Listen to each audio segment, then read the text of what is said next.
यहाँ पे आप लोग को पता है कि हम शुरू कर चुके हैं 23 से 24 के जो भी सेकेंड ईयर, चाहे आप यूपी से कर रहे हैं, बिहार से कर रहे हैं, झारखंड से कर रहे हैं, मध्य प्रदेश से कर रहे हैं, राजस्थान से कर रहे हैं, कहीं से भी आप जीएनएम कोर्स कर रहे हैं, सेकेंड ईयर में है 23 से 24 सेशन में, या प्रॉपर ये तो 23 से 24 के लिए हम स्टार्ट किया हूँ, बट अगर आप कोई दूसरे सेशन में भी है तो अगर देख रहे हैं तो कोई आपको इससे घाटा नहीं होने वाला है, क्योंकि सभी जगह सिलेबस इक्वल होता है। सभी जहाँ भी पढ़ाई जीएनएम का हो रहा है, चाहे साउथ इंडिया में हो, नॉर्थ इंडिया में हो, ईस्ट इंडिया में हो, वेस्ट इंडिया में हो, किसी भी इंडिया के किसी भी भाग में चले जाइए, जीएनएम का इक्वल सिलेबस देखने को आपको मिलेगा।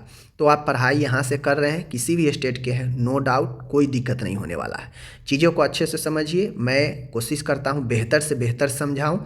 मेरे वीडियो देखने का मकसद ही होता है समझना, वरना ऐसे तो लिखा लिखाया आपको मिल ही जाएगा, ठीक है, सभी जगह मिल जाएगा, कहीं भी सर्च करके आप ऐसे लिखे हुए चीज़ मिल जाएंगे, बट मेरी बातों को सुनकर समझकर आप चीज़ों को आसान भाषा में समझ सकते हैं। तो चलिए 23 से 24 के लिए शुरू कर चुके हैं। हमारा दूसरा पेपर होता है मेडिकल सर्जिकल नर्सिंग 2। पहला पेपर होता है, समझ लीजिए, MSN 1।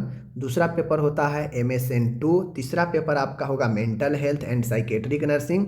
तीसरा पेपर आपका होगा चौथा पेपर होगा चाइल्ड हेल्थ नर्सिंग, ठीक है। 4 पेपर होते हैं। MSN मेडिकल सर्जिकल नर्सिंग का 2 है पेपर, एक 1 है और एक 2 है। तो 1 भी करा दिए हैं आपको, इम्पोर्टेंट टर्म। आज हम लोग 2 देखेंगे इम्पोर्टेंट टर्म का, ठीक है। चलिए देखिए, ये जो दूसरा है ना, दूसरा, इसमें आपको बेसिकली ओंकोलॉजी और ENT के बारे में पढ़ना है, ठीक है।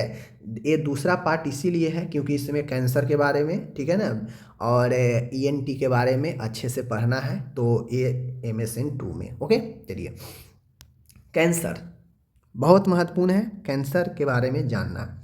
देखिए, अगर आप एक कैंसर के बारे में जान लेते हैं तो आप किसी भी पार्ट का, अगर आपसे कैंसर पूछा जाए, लंग्स कैंसर पूछा जाए, प्रोस्टेट कैंसर पूछा जाए, ब्रेस्ट कैंसर पूछा जाए, ठीक है ना, बहुत सारे आपको अनेकों कैंसर है, तो कैंसर के बारे में अगर आपसे पूछा जाएगा तो आप उसे आराम से दे दीजिएगा, सिर्फ कैंसर को समझ लेते हैं तो। देखिए, कैंसर बेसिकली एक कोशिका का ट्यूमर होता है।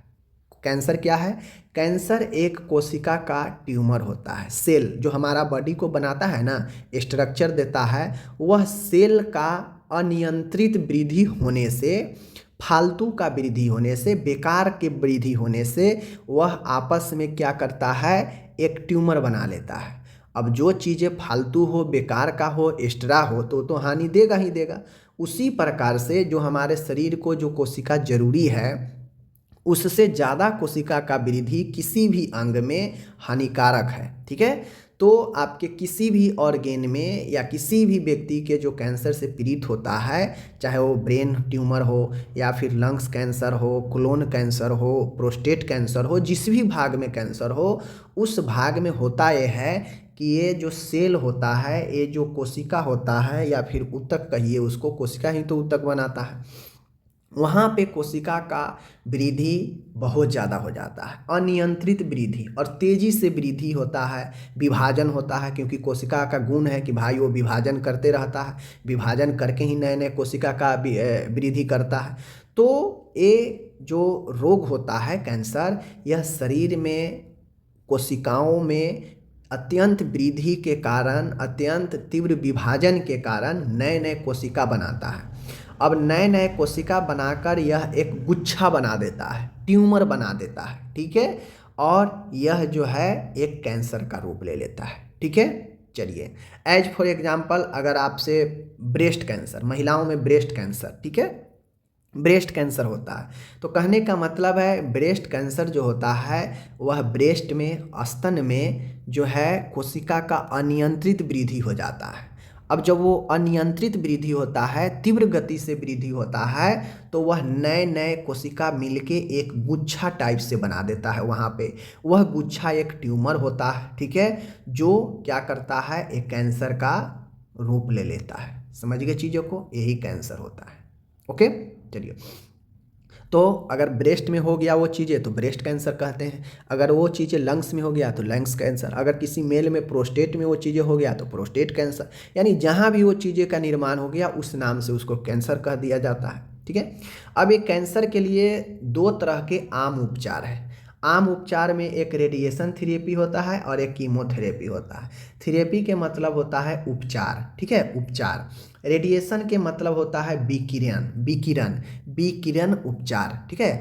अब इसमें होता यह है कि रेडिएशन थेरेपी में जो देखिए, अब आप लोग पढ़िएगा ना, बेनाइन सेल और मेलिग्नेंट सेल, सेल दो प्रकार के होता है। एक होता है, जब आप कैंसर डिटेल से पढ़िएगा, मैं पढ़ाऊंगा तो पता चलेगा, दो तरह के सेल होता है। एक सेल ऐसा होता है कैंसर सेल, कैंसर की कोशिका जो धीरे धीरे विभाजन करता है, जो आराम आराम से जो है वह विभाजन करता है अतिरिक्त रूप से, और वह धीरे धीरे ट्यूमर बनाएगा, ठीक है। तो वो होता है बेनाइन ट्यूमर, यानी शुरुआती अवस्था का ट्यूमर होता है, वह कम गंभीर होता है, ठीक है। दूसरा कोशिका जो होता है वह मेलिग्नेंट सेल होता है, जो यहाँ पे दिया गया है, मेलिग्नेंट सेल। यह मेलिग्नेंट सेल काफ़ी खतरनाक होता है, ठीक है। यह तेज़ी के साथ जो है वृद्धि और विभाजन करेगा, और यह जल्दी जल्दी जो है आगे की तरफ स्टेज में बढ़ता है। तो यह मेलिग्नेंट सेल, ठीक है ना।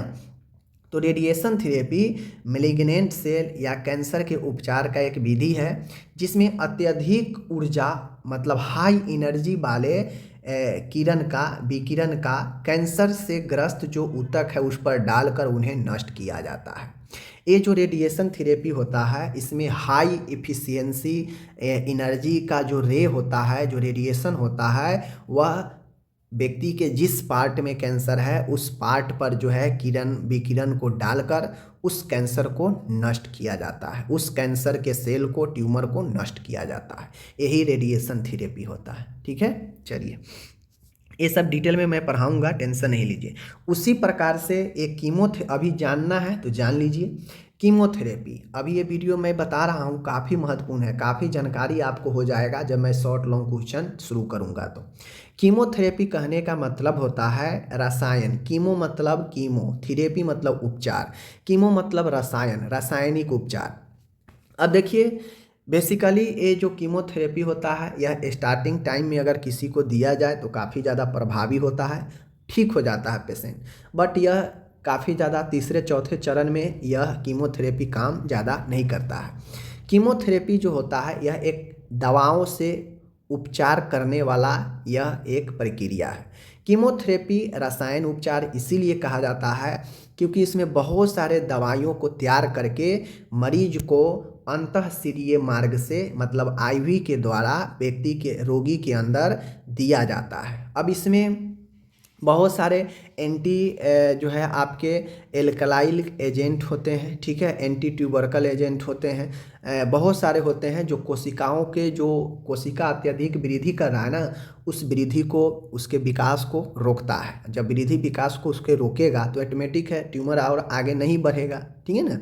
तो कीमोथेरेपी का यही काम है, समझ गए। यह वृद्धि विकास को रोकता है, नष्ट करता है वैसे कोशिका को जो वृद्धि कर रहा है फालतू में, समझ गए। और कीमोथेरेपी का साइड इफ़ेक्ट ये होता है कि यह वैसे कैंसर कोशिकाओं को तो मारता ही है, वृद्धि को रोकता ही है, लेकिन यह साथ साथ में कुछ जो है अच्छे कोशिकाओं को भी नष्ट करता है। इसीलिए देखते होइएगा कि कीमोथेरेपी के बाद व्यक्ति के बाल झड़ने लगते हैं, व्यक्ति के अंदर बहुत सारे जो है चीज़ें जो है आपको देखने को परिवर्तन देखने को मिलते हैं। तो कहीं ना कहीं वो कुछ अन्य अच्छे कोशिकाओं को भी नष्ट करता है कीमोथेरेपी में, ठीक है ना, ध्यान रखिएगा। चौथा है ब्लड कैंसर। आमतौर पर ब्लड कैंसर रक्त कैंसर के नाम से जानते हैं, लेकिन इसे ल्यूकोमिया भी कहते हैं, ल्यूकोमिया, ठीक है, ल्यूकोमिया। अब ये जो रक्त कैंसर होता है आमतौर पर WBC यानी व्हाइट ब्लड सेल में, श्वेत रक्त कणिकाओं में होता है। अब वही चीज़ें हैं, श्वेत रक्त में जो श्वेत रक्त, अब रक्त में जो श्वेत रक्त है, आपको पता है ब्लड के अलग अलग कंपोनेंट हैं, WBC, RBC, प्लेटलेट। तो उसमें जो WBC है श्वेत रक्त कणिका है, ठीक है ना, श्वेत रक्त कोशिका है। चूँकि कोशिका है, ठीक है, ब्लड भी एक प्रकार के कोशिका ही है, उस कोशिका में भी अनियंत्रित और तेज़ी से कोशिका विभाजन होने लगता है। अब जहाँ भी भाई अनियंत्रित और तेज़ी से कोशिका विभाजन होने लगेगा तो वहाँ पे इमेच्योर तेजी से और अनियंत्रित जो कोशिका विभाजन कर रहा है, वृद्धि कर रहा है, तो कहीं ना कहीं वह अपरिपक्व कोशिका होता है, इमेच्योर होता है, मैच्योर नहीं होता है, सही कोशिका नहीं होता है। ठीक है, जिससे होता यह है कि अपरिपक्व कोशिकाओं का निर्माण हो जाता है ब्लड में। ठीक है, अब चूंकि ब्लड का है ये, WBC का है, तो उसमें तो ट्यूमर बनाएगा नहीं, तो उसमें ट्यूमर नहीं बनाएगा तो उसमें अपरिपक्व कोशिका जो है क्या होगा, वृद्धि करने लगेगा। अब अपरिपक्व कोशिका है, इमेच्योर कोशिका है, सेल है, तो उसका तो कोई काम है नहीं। और कोई भी आदमी मैच्योर होता है तो उसका ज़्यादा वैल्यू होता है। अब कोई अपरिपक्वता दिखाता है, इमेच्योरिटी दिखाता है, तो उसको उतना लोग जो है बातें को नहीं सीरियस लेते हैं। तो उसी प्रकार से हमारे ब्लड में मैच्योर को सेल है तो वह ठीक है, और इमेच्योर सेल तभी बनता है जब बहुत ज़्यादा अनियंत्रित रूप से कोशिका विभाजन होने लगे तेज़ी से, तो वह अपरिपक्व कोशिका बनाने लगता है रक्त में। ठीक है, और यह अपरिपक्व श्वेत रक्ताणु शरीर में, रक्त में, अस्थि मज्जा एवं लसिका तंत्र में जमा हो जाता है। ठीक है, जहाँ जहाँ ब्लड के सोर्सेज है वहाँ पे यह जमा हो जाता है, और बेसिकली जमा होकर वहाँ भी यह एक प्रकार के ट्यूमर का ही निर्माण कर देता है। ठीक है, तो यह आपका रक्त कैंसर हो गया। ओके, पांचवा है प्रोस्टेट कैंसर। वही चीज़ें हैं, प्रोस्टेट में ये चीज़ें होगा तो प्रोस्टेट कैंसर कहाएगा। प्रोस्टेट कैंसर, चूँकि प्रोस्टेट सिर्फ मेल में, पुरुषों में होता है, तो पुरुषों का यह प्रोस्टेट कैंसर हो जाएगा। ठीक है ना, प्रोस्टेट ग्लैंड की कोशिकाओं में अनियंत्रित और तीव्र विभाजन होने से नए कोशिकाओं का तेज़ी से निर्माण होता है, और वहाँ पे एक ट्यूमर, एक जो है ट्यूमर के रूप में हो जाता है,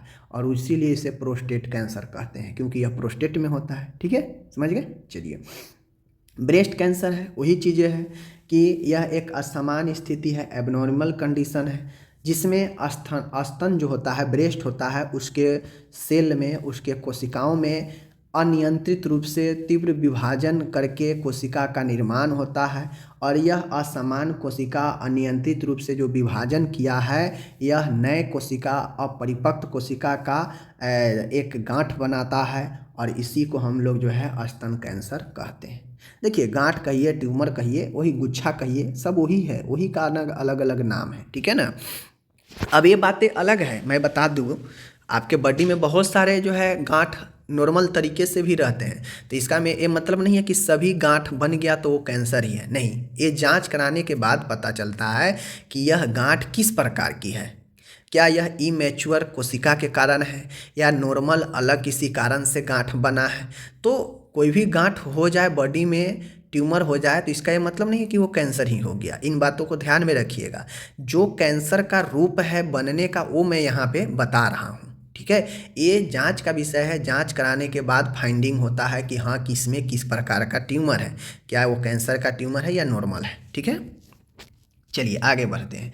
मास्टेक्टोमी, अब मान गए किसी को ब्रेस्ट कैंसर है, किसी महिला को, ठीक है, किसी महिला में ब्रेस्ट कैंसर हो गया, या ब्रेस्ट में किसी प्रकार के दिक्कत आ गया, ब्रेस्ट को सर्जरी करना हो, काट के हटाना हो, तो उससे हम लोग मास्टेक्टोमी कहते हैं। ठीक है, अब ये मास्टेक्टोमी आपके स्तन को, किसी महिला के स्तन में समस्या होने के बाद जो है, यह एक सर्जिकल प्रोसेस होता है, जिसमें आंशिक यानी पार्शियल रूप से या कंप्लीट रूप से जो है स्तन को हटा ही दिया जाता है, और इस प्रक्रिया को मास्टेक्टोमी कहा जाता है। समझ गए। चलिए, आठवां है कैटरेक्ट, मोतियाबिंद। मोतियाबिंद कहने का मतलब है कि आपके नेत्र लेंस, जो आई लेंस होता है, तथा उस जो आई लेंस जो जिस आवरण से ढका होता है, जो जिसे हम लोग कैप्सूल कहते हैं, या तो आपके आँख के लेंस या आँख के लेंस जिस कैप्सूल में है, या तो दोनों का या दोनों में से किसी का भी। अगर लेंस भी धुंधला होने लगा तो भी प्रॉब्लम। अगर लेंस जिस डिब्बा में बंद है, जिसे हम लोग कैप्सूल कहते हैं, अगर कैप्सूल भी ऊपर से धुंधला होने लगा, अपारदर्शी होने लगा, तो वो उससे भी दिखाई कम देगा। तो चाहे ए हो या दोनों में हो जाए, दोनों में अगर अपारदर्शिता आने लगे, ओपेसिटी आने लगे, तो दिखाई धुंधला देने लगता है। ठीक है, दिखाई धुंधला और भी कारण से देता है, बट अगर मोतियाबिंद है तो उस कंडीशन में भी जो है ये धीरे धीरे धुंधला दिखाई देते देते काफ़ी ज़्यादा जो है दिक्कत देने लगता है, और इसी स्थिति को हम लोग मोतियाबिंद कहते हैं। नेत्र लेंस का या उसके कैप्सूल का, उसके आवरण का अपारदर्शी होना आंशिक या पूर्ण रूप से मोतियाबिंद कहलाता है। ठीक है, समझ गए। अब होता यह है कि जिसको भी कैटरेक्ट होता है दृष्टि बाधित हो जाती है। ठीक है, यह अंधापन का प्रमुख कारण है, समझ गए। इसीलिए देखते होइएगा कि डॉक्टर कैटरेक्ट की सर्जरी करते हैं तो उसमें दूसरा लेंस लगाते हैं, क्योंकि पहले वाला जो लेंस है वह खराब हो गया रहता है, वह अपारदर्शी हो गया रहता है, इसीलिए दूसरा लेंस शिफ्ट किया जाता है। ओके। 9वां है ग्लूकोमा। ग्लूकोमा भी एक आँख का ही बीमारी है। ठीक है, ग्लूकोमा भी जो है यह भी आँख का ही बीमारी है, लेकिन ध्यान दीजिएगा ग्लूकोमा जो होता है आँख में जो भरे हुए जो तरल होता है, हमारा आँख में अगर तरल नहीं होगा तो आँख आपका ड्राइनेस रहेगा। ठीक है, आँख में जो कचाप वगैरह निकलता है गंदगी, वो सब एक तरल का ही देन होता है। तो आँख में जो तरल भरल होता है उस तरल के कारण हमारे IOP level, intra ocular pressure सामान से इतना बढ़ जाता है कि ऑप्टिक लेवल जो है, ऑप्टिक नर्व जो है नष्ट हो जाता है। इससे अंधापन हो सकता है। अब होता यह है कि ग्लूकोमा में बेसिकली ऑप्टिक नर्व नष्ट हो जाता है। अब ये ऑप्टिक नर्व है क्या भाई? ये ऑप्टिक नर्व क्या है? तो आप लोग फर्स्ट ईयर एनाटोमी में पढ़े होइएगा, क्रेनियल नर्व अलग अलग तंत्रिक, अलग अलग नर्व का काम है कि आपके ब्रेन में संदेश पहुंचाता है, सिग्नल देता है। ठीक है, जैसे हम देखने का काम कर रहे हैं आँख से, तो आँख भी हमारा किसी न किसी नर्व से कनेक्ट है और वो नर्व ब्रेन में सिग्नल देता है कि हम फलाना चीज़ें देख रहे हैं। तब हमें जो है दिमाग में अनुभूति होता है कि अच्छा हम फलाना चीज़ देख रहे हैं, ज्ञान का अनुभूति कराता है। ठीक है, सिग्नल पहुंचाता है, तभी जो है हम किसी चीज़ को देख पाते हैं, समझ पाते हैं। तो ग्लूकोमा में होता यह है कि आँख में जो तरल होता है उसका सामान से ज़्यादा बढ़ जाने के कारण जो है क्या होता है, आईओपी लेवल, आँख के अंदर प्रेशर बढ़ जाता है, और यह प्रेशर इतना ज़्यादा सामान से ज़्यादा बढ़ जाता है कि यह ऑप्टिक नर्व पर जो है दबाव डालता है, क्योंकि आँख से सीधा जुड़ा हुआ ऑप्टिक नर्व रहता है, इस पर दबाव डालता है यह प्रेशर, और दबाव डालने से यह ऑप्टिक नर्व नष्ट हो जाता है, और जब नष्ट हो जाता है तो व्यक्ति को अंधापन हो जाता है। तो यह ग्लूकोमा हो गया। ओके। अब आता है ट्रेकोमा। ट्रेकोमा भी एक आँख का ही समस्या है। चूँकि ट्रेकोमा जो होता है यह एक प्रकार का इन्फेक्टेड है। ठीक है, यह क्लेमेडिया ट्रेकोमेटिस संक्रमण है। ट्रेकोमा क्या है? एक प्रकार के संक्रमण है जो क्लेमेडिया ट्रेकोमेटिस संक्रमण है, जिसमें आँख का कंजक्टिवा और कॉर्निया में अस्थायी क्षति हो सकती है। ठीक है, इससे पलकों के भीतरी सतह पर दाने निकल आते हैं। तो ट्रेकोमा एक प्रकार का संक्रमण है जो कंजक्टिवा और कॉर्निया दोनों को क्षति पहुंचाता है, और साथ में जो पलक होता है उसके भीतरी सतहों में दाने निकल आते हैं। तो ये ट्रेकोमा होता है। ठीक है, चलिए कंजक्टिवाइटिस। अब जहाँ भी आइटिस आ जाएगा समझ जाइएगा यह इन्फ्लामेशन को बता रहा है। तो यहाँ भी है आइटिस और इधर है कंजक्टी। ठीक है, कंजक्टिवा से कंजक्टिवाइटिस बना है। तो जो आँख का एस्क्लेरा है, जो आपका व्हाइट वाला परत है, आँख में जो व्हाइट वाला एरिया आपको दिखता है, एस्क्लेरा पर जो पाए जाने वाला परत है, उस परत कंजक्टिवा का संक्रमण होना ही कंजक्टिवाइटिस कहलाता है।